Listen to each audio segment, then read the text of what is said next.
بسم اللہ الرحمن الرحیم۔ گزشتہ کل سے پاکستان اور افغانستان کے درمیان جنگ کی کیفیت ہے۔ سب سے پہلے اپنا تھوڑا سا دکھ اس معاملے میں رکھنا چاہتا ہوں، اس کے بعد تھوڑی سی نظر تاریخ کے اوپر ڈالتے ہیں۔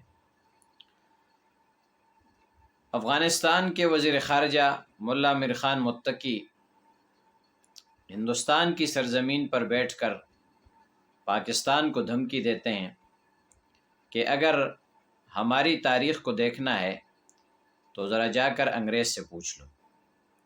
وہ تو ہم اس پر بعد میں بات کریں گے۔ سب سے پہلے میں یہ عرض کروں کہ جب سوویت یونین نے افغانستان پر حملہ کیا اور بہت سارے ممالک مل کر افغانستان پر ٹوٹ پڑے، تو اس وقت کو ذرا یاد کریں کہ افغان قیادت، خاص کر طالبان قیادت جو ہے، انہوں نے کہاں پر پناہ لی تھی، اور آج کل جو ان کی نوجوان قیادت ہے وہ کہاں پر تھی، کہاں پر زیر تعلیم تھی، کہاں پر زیر کفالت تھی، کہاں پر انہوں نے پناہ لی ہوئی تھی۔ اور طالبان کی قیادت جو ہے، جو آج کل ہمیں پاکستان کو جو ہے وہ طعنے دیتے ہیں، وہ کہاں پر موجود تھے، اور پاکستان کے مدارس کے اندر وہ تعلیم اور تربیت حاصل کر رہے تھے، اور جو ہے افغانستان کے اوپر سوویت یونین ٹوٹ پڑا تھا۔ کسی انگریز سے کسی نے پوچھا کہ سوویت یونین کو افغانستان میں کیوں شکست ہوئی، تو اس نے کہا ون ورڈ، ایک لفظ، پاکستان۔ پاکستان کی وجہ سے سوویت یونین کو افغانستان میں شکست فاش سے دوچار ہونا پڑا۔ تو پھر اینکر نے پوچھا کہ اگر پاکستان سوویت یونین جیسی مضبوط اتحاد کو ٹکڑے ٹکڑے کر سکتا ہے، تو پھر امریکہ کو سپر پاور کہنے کی کیا ضرورت ہے؟ پھر تو پاکستان کو کہیے سپر پاور۔ بہرحال نمک حرام لوگ ہمیشہ نمک حرام ہوتے ہیں، اور ساری دنیا، خاص کر یورپی دنیا کی نمک حرامی کی طرح افغانستان والے بھی نمک حرامی پر اتر آئے ہیں۔ اگرچہ وہ یہ چیز ان کے گٹی میں ہے، اور روز اول سے نصف صدی پاکستان کے اندر گزارنے کے باوجود آج بھی کوئی افغانی، کوئی کابلی جو ہے وہ پاکستان زندہ باد کا نعرہ نہیں لگاتا۔ پاکستان کے اندر جس طریقے سے افغان قیادت نے وقت گزارا، اور یہاں پر پناہ گزینوں نے جس طریقے سے یہاں پر وقت گزارا، اور جو کچھ پاکستان نے ان لوگوں کو دیا، پوری دنیا کے اندر کوئی ایسی جگہ بتا دیں کہ اتنی زیادہ سہولیات اور اتنا زیادہ کھلا کاروبار، اتنا زیادہ کھلا دل، اتنا زیادہ کھلا سینہ وہ کسی اور ملک نے ان کو دیا ہو۔ لیکن باوجود اس کے پاکستان کے خلاف ہی بولیں گے، اور اگر پاکستان کے خلاف ان کی سرزمین استعمال ہوئی اور پاکستان نے اپنا بدلہ لینے کے لیے صرف فتنۃ الخوارج کے ٹھکانوں پر حملہ کیا اور صرف ان لوگوں کو مارا، تو افغانستان والوں کو مرچی لگ گئی۔ اب ذرا آتے ہیں تاریخ پر، اور تاریخ ہمیں یہ بتاتی ہے کہ سوویت یونین میں جب افغانستان کے لوگ کچھ بھی نہیں کر سکتے تھے، ان لوگوں کو شکست فاش سے دوچار کرنے کے لیے جو آگے بڑھے، اس کو پاکستان کہا جاتا ہے۔ بوسنیا کے مسلمانوں سے جا کر پوچھ لیں کہ ان کو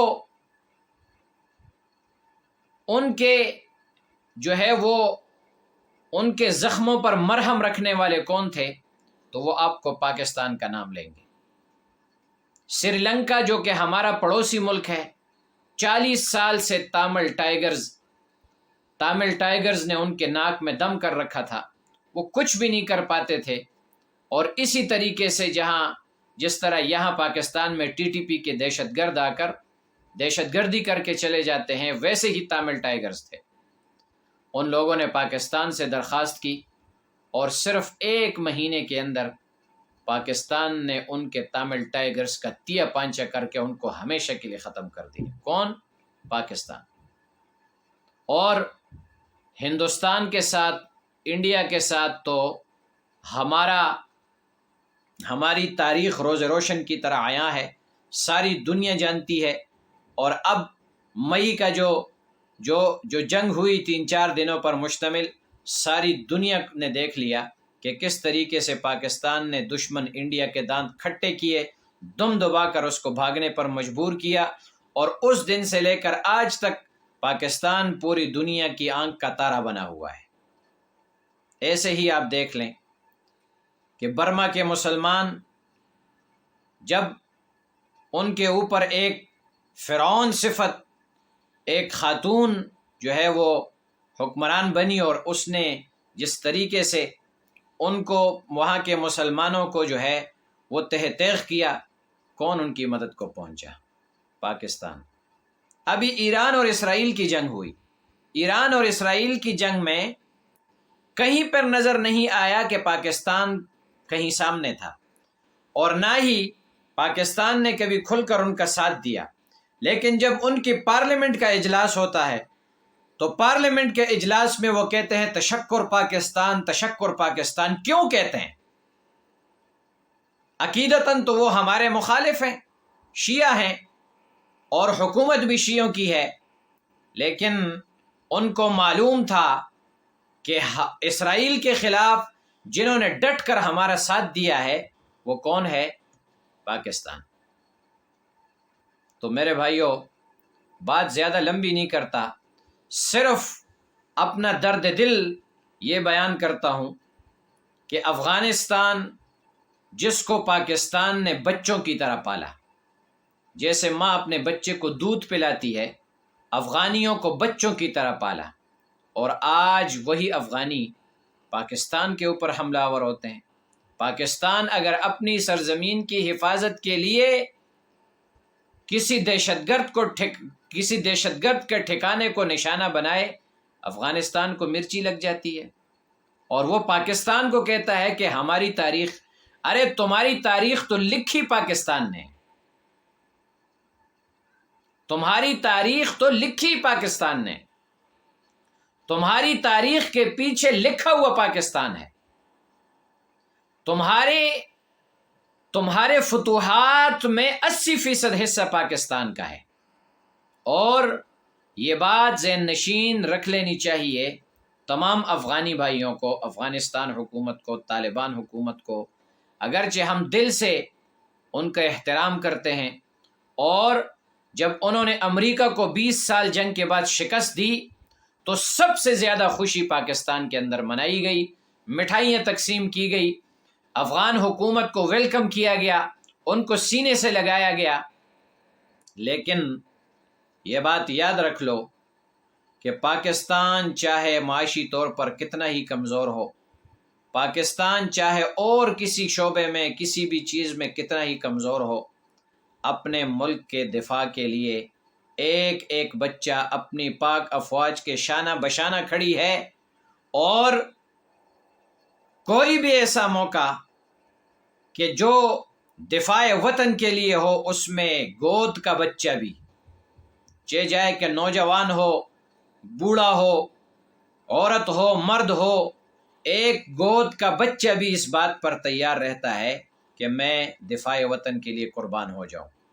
تو ہماری تاریخ، اگر آپ ہمیں کہتے ہو کہ ہماری تاریخ انگریزوں سے پوچھ لو، تو پاکستان کی تاریخ انگریز سے نہیں، اپنے ہی پڑوسی جس کے آج کل تم گود میں بیٹھے ہو، مودی کی حکومت سے پوچھ لو، اور ہندوستانیوں سے پوچھ لو کہ پاکستان کی کیا تاریخ ہے۔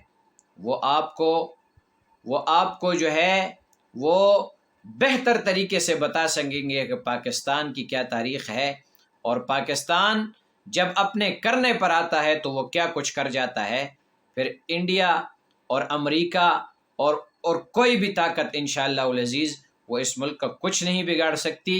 اس لیے آرام سے رہیے اور امن سکون سے رہیے، تاکہ اس خطے کا امن اسی طریقے سے برقرار رہے۔